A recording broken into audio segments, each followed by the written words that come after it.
Demi uang apapun dilakukan agar bisa bertahan hidup, apalagi di zaman modern saat ini.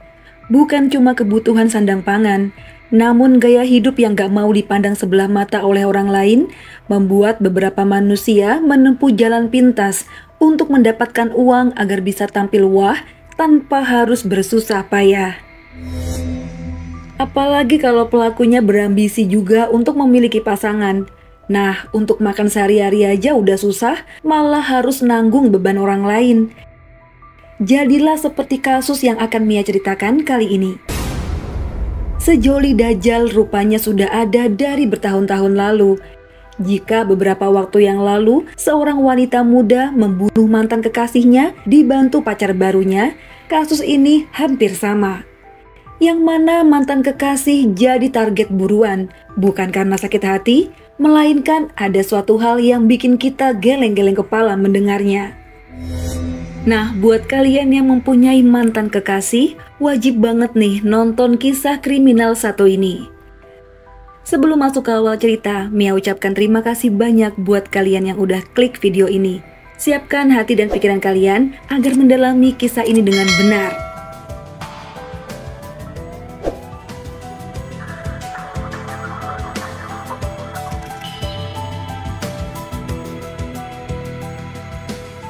Pada hari Sabtu tanggal 16 November tahun 2020, beberapa warga melapor ke kantor polisi bahwa mereka menemukan mayat seorang wanita muda yang dicurigai adalah korban pembunuhan.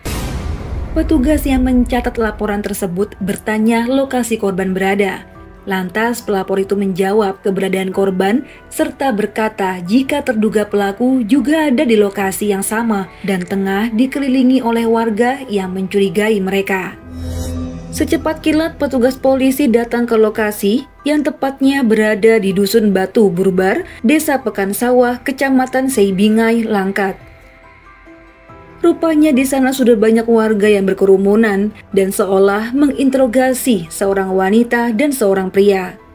Sementara itu korban yang merupakan seorang wanita muda berbaring di dalam bentor. Ketika polisi datang itulah warga memberi keterangan jika wanita yang ada dalam bentor sudah tak bernyawa. Dan mereka mencurigai jika dua manusia yang berdiri ketakutan itu adalah pelakunya. Apalagi dari tubuh korban ditemukan beberapa bekas luka tak wajar. Namun dua manusia yang diamankan itu yang rupanya adalah sepasang kekasih sempat tidak mengakui perbuatan mereka dan berdalih ingin mengantar tubuh yang diakui temannya itu ke rumah sakit karena mereka baru saja dikejar oleh perampok. Singkat cerita, keduanya lantas dibawa ke kantor polisi untuk diperiksa lebih dalam. Namun sebelum itu, kondisi korban yang sudah tak bernyawa tetap diusahakan dibawa ke puskesmas untuk diperiksa. Namun sayang, karena dokternya tidak ada, jasad korban dibawa ke rumah sakit Julham Binjai untuk divisum dan mencari tahu siapa keluarganya. Setelah dilakukan proses visum dan identifikasi, korban bernama Yuliza berusia 17 tahun. Seorang mahasiswi aktif dan merupakan warga Pasar 6, Kecamatan Binjai Timur, Kota Binjai, Sumatera Utara. Setelah mengantongi identitas korban, keluarga segera diberitahu dan dipanggil untuk mengenali jasad tersebut.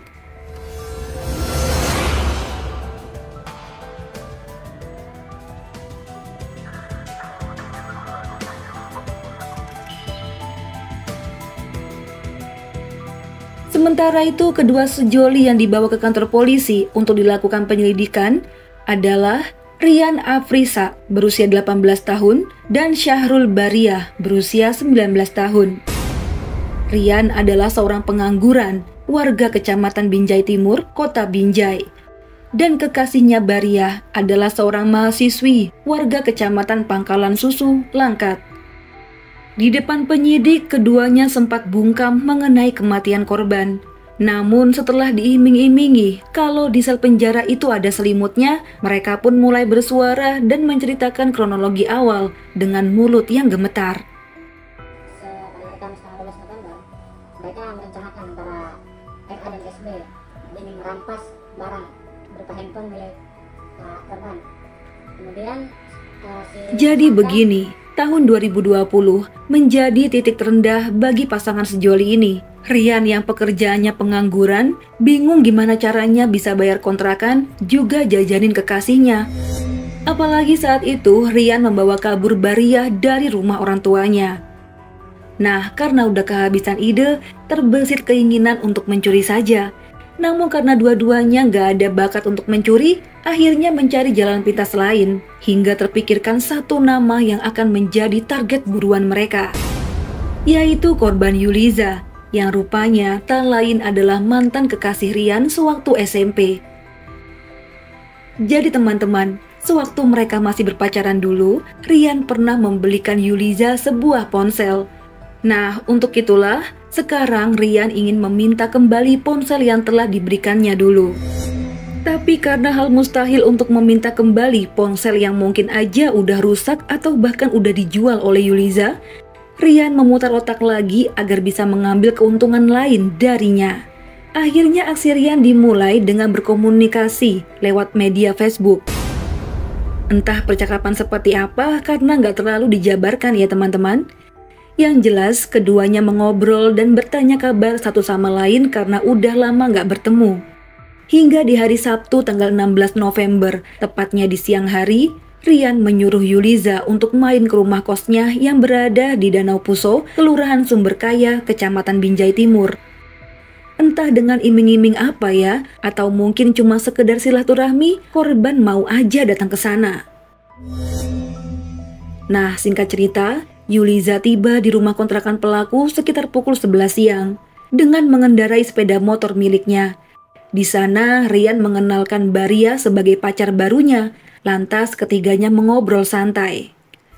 Sayangnya, Yuliza tak mengetahui jika telah masuk perangkap. Jadi di tengah obrolan mereka, tiba-tiba Rian mengambil ponsel korban. Jelas membuat Yuliza marah. Dia pun membentak Rian karena dianggap tak sopan. Karena emosi dan memang udah merencanakan aksinya, Rian memukul dan mendorong tubuh korban, kemudian mencekiknya. Sedangkan Baria turut membantu dengan memegangi kaki korban yang berontak. Karena tenaga mereka juga kurang kuat, Rian mengambil kabel listrik dan melilitkannya ke leher korban hingga meregang nyawa. Setelah korban berhasil tumbang, kedua pelaku mengambil ponsel, dompet yang berisi uang 20.000, juga akan mengambil motor korban. Nah, di lain waktu, Rian sedang keluar rumah untuk membeli es. Baria sempat melonggarkan ikatan kabel yang menjerat leher Yuliza karena kasihan dan gak tega. Namun di hatinya juga takut sama Rian. Dia begitu mencintai sosok Rian yang benar-benar bertanggung jawab menafkahi dirinya sampai menumbalkan orang lain. Sekembalinya Rian ke kontrakan, keduanya diliputi rasa takut dan bingung mau diapakan jasad korban selanjutnya. Setelah lama mikir keras, keduanya sepakat membawa mayat itu untuk dibuang ke arah Seibingai. Mungkin dibuang ke sungai atau kemana lah nggak tahu. Intinya, mereka harus bergegas pergi saat itu juga. Padahal hari masih terang benderang, keduanya nekat membonceng bertiga dengan mayat korban berada di tengah.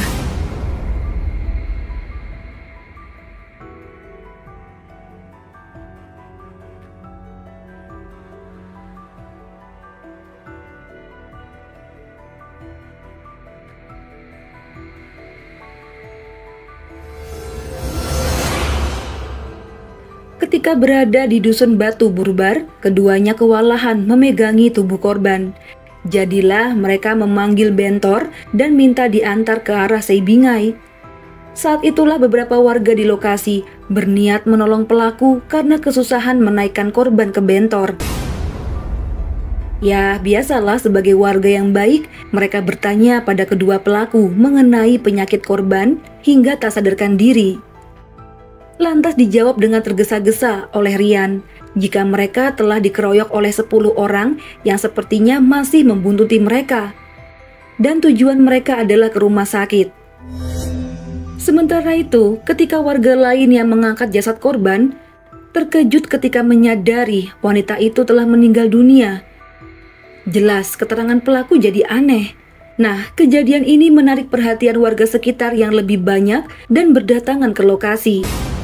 Kedua pelaku terbata-bata saat menjawab pertanyaan warga, mungkin karena penduduk di sana melihat raut wajah yang mencurigakan. Dengan sigap mereka melapor ke kantor polisi terdekat.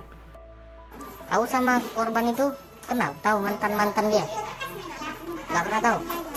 Kalian pacaran nih kan? Berapa lama kalian pacaran nih? 6 bulan. Begitulah kurang lebih kronologi pertemuan korban dan pelaku hingga kesadisan mereka terungkap oleh warga yang begitu peduli dengan keadaan orang lain walaupun mereka tak mengenalnya.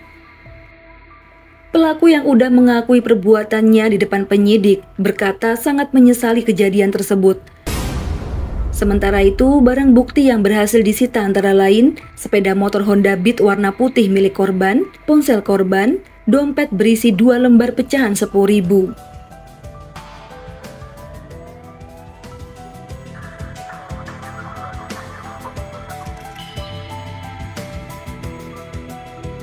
Baik teman-teman, perampokan disertai pembunuhan ini tentu sudah direncanakan oleh para tersangka. Berdasarkan hasil pemeriksaan tersangka menghabisi korban menggunakan kabel lampu, tak hanya itu tersangka juga menganiaya korban. Berapa lama dia tewas? Pastikan. Setengah jam. Kayak mana bapaknya? Pakai apa kenapa? Kabel lampu. Kabel lampu? Lampu dia. Melawan nggak korban? Melawan. Sampai saya pegang korban dan masuk. Waktu itu kan di situ kok mabuk atau lagi pakai sabu? Keduanya akan dijerat pasal 365 ayat 3 dengan ancaman hukuman 15 tahun penjara. Begitu salut deh oleh warga yang notice banget terhadap lingkungan mereka. Dimulai dari perasaan kasihan terhadap orang lain yang kesusahan, juga segera melapor ke polsek terdekat. Mereka sangat berjasa dalam pengungkapan peristiwa ini. Jadi buat kalian yang memiliki bentor, coba tanya dulu apa yang penumpang itu angkut ya. Gak bosan-bosan Mia mengingatkan kita semua untuk lebih berhati-hati, jaga sikap dan perbuatan kita agar gak merugikan orang lain, tentunya supaya kita terhindar dari masalah. Jadi yang punya mantan, jangan mau diajak ketemuan kalau alasannya gak jelas ya. Kalau gitu Mia undur diri dulu, mohon maaf banget jika ada salah-salah kata dalam pembuatan video. Sampai jumpa di video selanjutnya, jangan lupa tontonin videoku yang lain. Selamat beraktivitas. Bye.